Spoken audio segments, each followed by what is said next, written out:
Hi guys, আশা করি সবাই অনেক ভালো আছেন। সো আমি ইদানিং বেশ অনেকগুলো ভিডিওস আপলোড করতে পারছি না, কারণ হচ্ছে কাজের ব্যস্ততার কারণে এটা আমার হয়ে উঠছে না। বাট আজকে আমার একটা লাইভ সেট আপ আপনাদের সাথে শেয়ার করার চেষ্টা করব, যেখানে আমার অ্যারাউন্ড 5300 টাকার মতো লস হয়েছে। অ্যান্ড কেন আমি এখানে লস করেছি অ্যান্ড কীভাবে এই লসটা আমার হলো সেটা আপনাদের সাথে শেয়ার করার চেষ্টা করছি। সো বাই দ্য ওয়ে, এটা হচ্ছে 4th সেপ্টেম্বরের একটা চার্ট, অ্যারাউন্ড 10টার দিকে টাইম ফ্রেম। সো এই চার্টটা কীভাবে আমার স্টপ লস গেল অ্যান্ড এখান থেকে আমরা কী লার্নিংসগুলো নিতে পারি সেটা আমি আপনাদের সাথে বুঝিয়ে দেওয়ার চেষ্টা করছি। সো বাই দ্য ওয়ে, এটা যারা একেবারে বিগিনার ফ্রেন্ডলি হবে অ্যান্ড যারা ইন্টারমিডিয়েট, আমি আশা রাখি যে তারাও এটা ক্লিয়ারলি বুঝতে পারবেন। সো প্রথমত আপনি যদি এই স্ট্রাকচারটা, ওভারঅল স্ট্রাকচারটা খেয়াল করেন, অ্যান্ড এটা হচ্ছে 1 আওয়ার চার্ট, ঠিক আছে। সো যখন এই স্ট্রাকচারটা খেয়াল করবেন, আপনি কিন্তু প্রাইসের মধ্যে এমন একটা মুভমেন্ট দেখতে পারবেন বা এমন একটা সেট আপ দেখতে পারবেন, সেটা কিন্তু একটা সাইডওয়েজ মার্কেট। আপনি খেয়াল করবেন যে এইখান থেকে, এই লাইন থেকে এই পর্যন্ত একটা সাইডওয়েজ মার্কেটের মধ্যে কিন্তু প্রাইস চলমান ছিল, রাইট? সো যখন এটা প্রাইস অ্যাকশন এটার মধ্যে চলমান, আর আপনি খেয়াল করলেন যে এখান থেকে এই যে এখানে এসএলগুলো বসে আছে বা এখান থেকে প্রাইস উপর ড্রাইভ করলো, অ্যান্ড এই যে উইকটা দিয়ে কিন্তু এই পাশে স্টপ লসগুলো ক্যাপচার করা হয়েছে। বাট আমি যদি ওপর সাইডে খেয়াল করি, রেজিস্ট্যান্সে খেয়াল করি, এখানের যে স্টপ লসটা যারা এখানে শর্ট করেছে তাদের স্টপ লস কিন্তু এখনও এই পর্যন্ত হান্ট করা হয়নি। অ্যান্ড এখানে যারা এখানে যে রেজিস্ট্যান্সটা ফেস করেছে, এখানেও কিন্তু আমার এসএল বা স্টপ লস কিন্তু অ্যাভেলেবেল, ঠিক আছে। সো বেসিকটা একটু বোঝার চেষ্টা করি, দেন আমরা ইন ডিটেলসে কেন স্টপ লস গেছে সেটাও বোঝার চেষ্টা করব।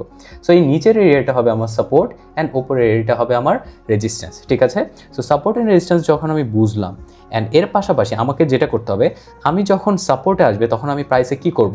অফকোর্স আমি সাপোর্ট থেকে বাই করার চেষ্টা করব। আবার আমি যখন রেজিস্ট্যান্সে থাকবো তখন আমার প্রাইস কি করতে হবে? আমার শর্ট করার জন্য চেষ্টা করতে হবে, ঠিক আছে। সো আমার যখন প্রাইস এখানে সাপোর্টে আসলো, আমি খেয়াল করলাম এখানে মাল্টিপল টাচ পয়েন্ট ছিল, তাহলে এটা কি হয়ে যাবে?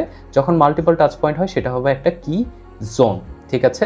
সো যখন আপনি একটা কি জোন পেলেন অ্যান্ড আপনি খেয়াল করলেন যে প্রাইস আপনার সেম এরিয়াতে রেসপেক্ট করছে, অ্যান্ড আপনি কি এটা বলতে পারেন যে এই 3টা ক্যান্ডেলের ফরমেশনে এটাকে কি বলা যেতে পারে?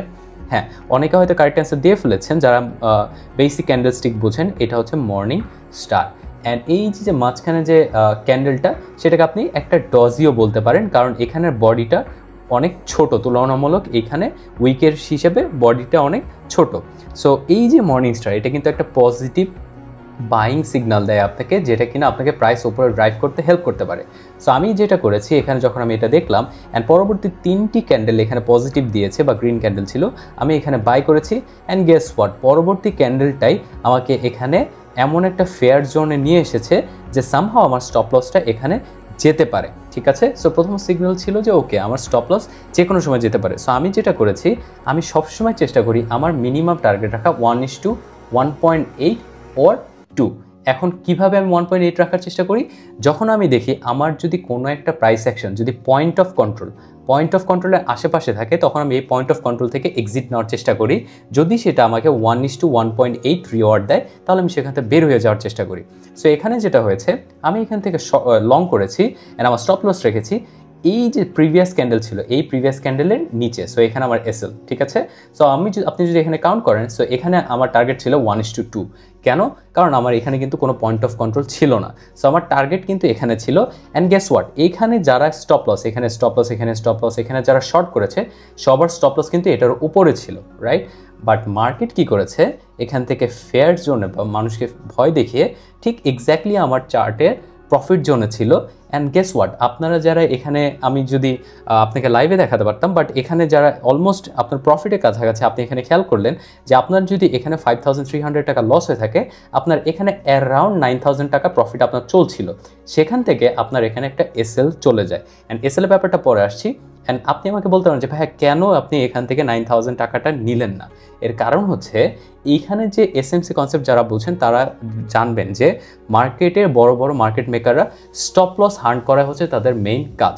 সো প্রথমত আমরা যদি বড় একটা এরিয়া বা ম্যাসিভ একটা কি জোন, যেমন এখানে মাল্টিপল টাচেস আছে অ্যান্ড এনতেই মার্কেট শর্ট করা হয়েছে, সো এই কি জোনগুলোকে যদি আমরা টেক আউট করতে পারি অ্যান্ড স্টপ লসগুলোকে এখান থেকে ক্যাপচার করতে পারি, তাহলে আমার মার্কেট কি করবে, সেখান থেকে ম্যাসিভ একটা মুভ দেওয়ার চেষ্টা করে থাকে। অ্যান্ড গেস হোয়াট, এই যে প্রাইস অ্যাকশনটা বা এই যে প্রাইসের ক্যান্ডেলটা, এটা কি সবগুলোকে টেক আউট করেছিল? করেনি কিন্তু, রাইট?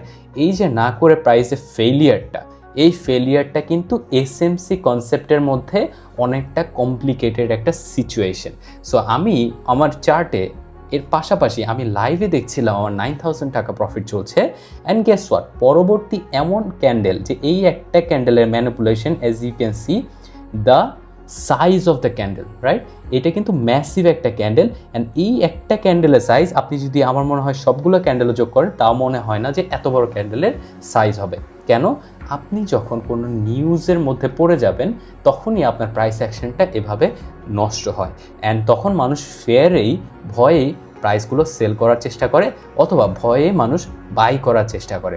সো সেক্ষেত্রে আমার সাজেশন থাকবে, আপনি যদি কোনো নিউ ইয়র্ক সেশন বা লন্ডন সেশন বা আশেপাশে বা ধরেন ইউএসের কোনো নিউজ চলছে, হতে পারে ফেড চেয়ার পাওয়েল কোনো কথা বলছেন অথবা ট্রাম্প কোনো কথা বলছেন, এই ধরনের সিচুয়েশনগুলো একটু অ্যাভয়েড করার চেষ্টা করবেন। যে আপনারা যদি স্ক্যাল্পার হন আপনারা আরও একটু সাবধান থাকবেন, কারণ এগুলোর সময় প্রাইসের মুভমেন্ট অনেকটা এগ্রেসিভ হয় অ্যান্ড সেগুলো প্রাইস অ্যাকশনের বাইরে চলে যায়। সো আমার এখানে 9000 টাকা প্রফিট চলার পরেও আমার এখানে একটা ক্যান্ডেল, অ্যান্ড গেস হোয়াট, আমি যদি এখানে স্টপ লস মেনটেন না করতাম, 1:2 মেনটেন না করতাম, আমার কিন্তু এখানে অ্যারাউন্ড 40,000 টাকা অথবা 30,000 টাকা কিন্তু আমার এখানে লস হতে পারতো।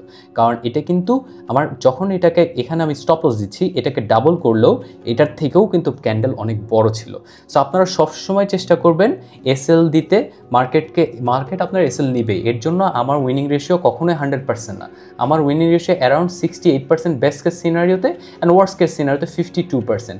অ্যান্ড আপনার বলতে পারেন যে ভাই আপনার যদি 52% হয় আপনি কীভাবে প্রফিটেবল হন? কারণ ভাইয়া আমি কখনো 1:2 এর নিচে ট্রেড করি না আনটিল অর আনলেস যদি পয়েন্ট অফ কন্ট্রোলের আশেপাশে না থাকে। অ্যান্ড গেস হোয়াট, আপনার যখন এখানে 9000 আমি প্রফিট দেখছিলাম আমি কিন্তু ক্যাপচার করিনি। কেন?